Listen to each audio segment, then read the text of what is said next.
Speech on Constitution Day. Respected teachers and my dear friends, today we celebrate Constitution Day, a very important day for every Indian.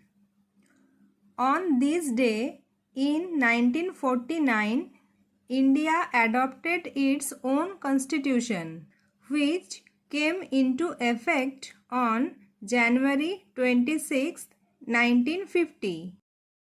Our constitution gives us the right to speak, the right to equality, the right to education, and many more freedoms.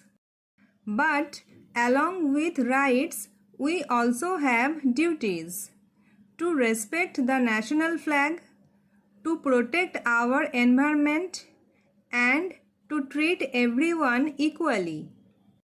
Let us remember the hard work of Dr. B.R. Ambedkar and all the members of the Constituent Assembly. Let us promise to always stand for unity, peace, and equality. Thank you.